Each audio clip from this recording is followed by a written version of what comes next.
గట్టిగా పొడి చేస్తుంది పార్టీలో నుండి కాకుండా అయితే మీ ఊర్లోకి వెళ్తేనే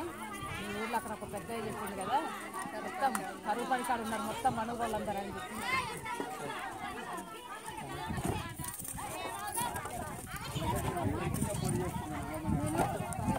మెదక్ పార్లమెంట్ నుండి ఒక ఇండిపెండెంట్ అభ్యర్థిగా పోటీ చేస్తున్నాను అందుకోసం మేము ఇక్కడ ఉన్నారని కలవడానికి గిఫ్ట్ ప్యాక్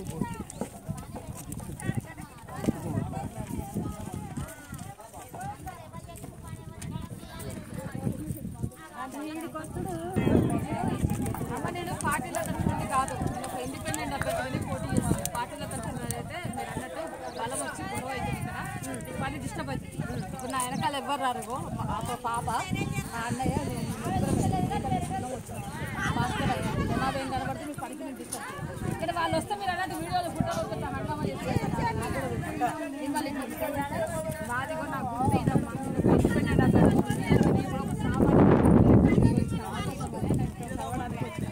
అంటే నాకు నేను ఎవరో తెలియకుండా మిమ్మల్ని అందరినీ ఓటేమని అడగడానికి నాకు అర్హత కూడా లేదు వచ్చి నేనే పట్టిన క్యాండిడేట్ కూడా మీ దగ్గరకు వచ్చాను నేను ఎవరి దగ్గర రావడానికి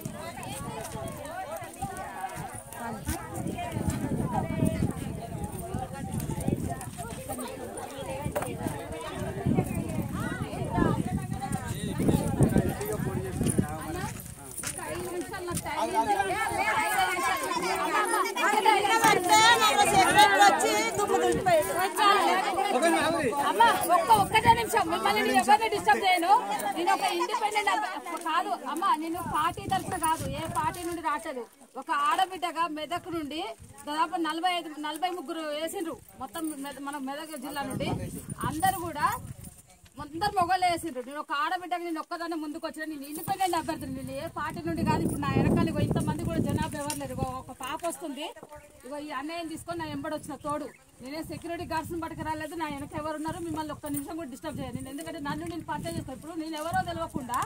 నన్ను నేను పరిచయం చేసుకోకుండా నా ఓటుకు మీరు ఓటు అయిందని నేను ఎక్కడో చేయరు మీకు చెప్తా మీరు అందరు నాకు చేస్తారా నన్ను నేను ఇక్కడికి వచ్చి పరిచయం చేసుకుంటా మీరందరూ నాకు సపోర్ట్ చేస్తారు ఇప్పుడు ఇక్కడ ఉన్న ఇంతమంది ఆడపిల్లలు ఉన్నారు కదా నేను ఒక ఆడబిడ్డగా వస్తున్నా మిమ్మల్ని అందరినీ సపోర్ట్ చేయమని వేడుకుంటాను అంతే తప్ప కానీ ఈ పనికి ఎటువంటి డిస్టర్బ్ చేయండి 5 నిమిషాలలో వెళ్ళిపోతాయి ఇక్కడ నుండి సరేనా నాకు ఎవరు మిమ్మల్ని ఏమి ఇబ్బంది పెట్టదు మీ సార్లు వచ్చినా నేను మాట్లాడగలుగుతాను ఎందుకంటే నేను ఆడబిడ్డగా రావడానికి నాకు అవకాశం ఉండదు ఒక ఇండిపెండెంట్ అభ్యర్థి నాకు ఎవరు హంగామా చేయడానికి తెలంగాణ రాష్ట్రంలో భారతదేశంలో మీరు ఇప్పటి వరకు ఒక 40-50 ఏళ్ల కంటే ఓట్లు ఎత్తారు నిజమా అబద్ధమా కానీ మరి ఆడవాళ్ళు ఒక్కసారైనా పార్లమెంట్కి పంపాలమంతా ఈ రాష్ట్రానికి ముఖ్యమంత్రి మహిళ ఉండాలమంతా చెప్పండి అందుకే ఒక మహిళను నిలబెట్టి మనం మహిళ ఎందుకు మహిళ అంటే ఇంటికి దీపం ఇల్లాలంటారు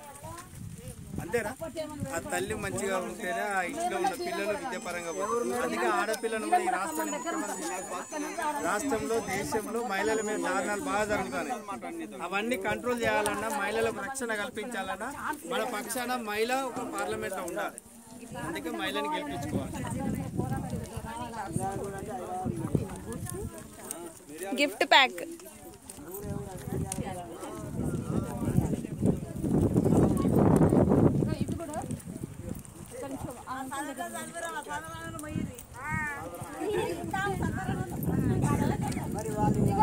అన్నయ్య ఇక్కడ ఉన్న అందరూ ఒకటి ఆడబిడ్డలు కానీ అందరు తోడబుట్టిన అన్నదమ్ములు అక్క చెల్లాలనుకుంటున్నా ఇప్పటి వరకు మీ పార్టీలు అందరూ వచ్చిందని చెప్తున్నారు కదా మీ వచ్చిన పార్టీలు కాదు ఇప్పుడు నేను ఇక్కడ ఒప్పంద పత్రం ఒకటి పెట్టి ఇక్కడ చదువుకున్న అందరూ చదివి వినిపించండి ఇక్కడ ఉన్న ఇళ్లలో పోయినట్లయితే వినిపించండి మీరు ఒకళ్ళు నన్ను గెలిపించినట్టయితే ఇగో ఇక్కడ పథకాల రూపంలో ఇచ్చిన కొన్ని 5 పథకాలు నేను కూడా పెట్టిన ఆ 5 పథకాల రూపంలో కనుక నేను ఇది కనుక నేను గెలిచినాక 2.5 సంవత్సరాల లోపల నేను ఇవి రిలీజ్ చేయకపోతే ఇదే మొత్తం పార్లమెంట్ సాక్షిగా నా పదవి కూడా రాజీనామా చేసి ఈ పథకాల కోసం కొట్లాడుకుంటా లేదు అది కూడా కాకుండా దానికి ఏం చేస్తా దానికి నిదర్శనం ఈ మొత్తం మెదక్ జిల్లా ప్రజలందరికీ ఏం చేస్తున్నా అంటే నేను ఒక ఒప్పంద పత్రాన్ని కూడా రాసి పెట్టిన లీగల్గా పెట్టిన చూడండి సర్టిఫికెట్తో సహా పెట్టుకున్నాను నా మీద మొత్తం మెదక్ జిల్లా ప్రజలందరికీ సర్వ అధికారాలతో ఒక ఒప్పంద పత్రం అంటే నా మీద ఎటువంటి చర్య అయినా తీసుకోవచ్చు మీరు పెట్టిన హామీలు ఎందుకు చేయలేదని చెప్పి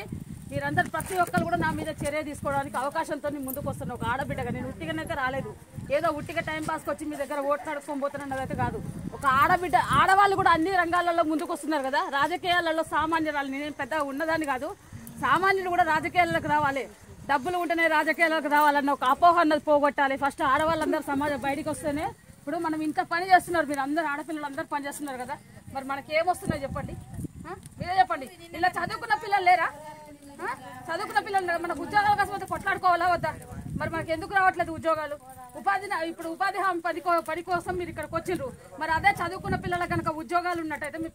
వాళ్ళ లైఫ్లో ఎలా ఉంటాయి ఒకసారి ఆలోచించుకోండి. కష్టం తల్లిదండ్రి చేయాలి, పుట్టిన పిల్లలు కష్టమే. అంటే 24 గంటలు సామాన్యులు ఒక్కటి మొత్తం ఈ పనుల మీదే ఉండాలి. అమ్మ డబ్బున్న వాళ్ళ రాజకీయాల్లోకి రావాలి, డబ్బులు పంచుతారా, డబ్బులు ఎన్నిస్తారు, ఇలాంటి పరిస్థితులు వస్తున్నాయి. ఇప్పుడు నేను ఎదుర్కొన్న సమస్యలు కూడా క్యాంపెయినింగ్ లో, అమ్మ నీకు ఆడపిల్లవు, నువ్వు ఎందుకు వస్తున్నావు రాజకీయాలకు, నీకు ఏమవసరం అమ్మ, నువ్వు వెళ్ళిపో అంటున్నారు. సరే నేను పోతాను, మరి అందరం ఇట్లనే ఉంటే మరి ముందు తరాలు ఆడపిల్లల కంటే ఏమొద్దా? 13-14 సంవత్సరాలు రాగానే భారము చదువుకోలేం బిడ్డ, మేము చదివేయలేమని చెప్పి పెళ్లిళ్ళు చేసి చిన్న పిల్లలకు పెళ్లిళ్ళు చేసి అత్తగారిలో పంపితే వాళ్ళు ఎంత బాధపడుతున్నారో ఆలోచించుకోండి. మధ్యతరగతి కుటుంబాలు బళ్ళలో పోవడానికి ఇబ్బంది పడుతున్నారు. అటువంటి వాళ్ళకి ఇది బెటరే కదా. ఒక ఆడబిడ్డగా ముందుకు వస్తున్నారమ్మా, అందరినీ కొంగు చాసి అడుగుతున్నారు. నాకు ఇది ఒక్కసారి సపోర్ట్ చేసి గెలిపేయడానికి అవకాశం ఉంటే మీరు ప్రయత్నం చేయండి.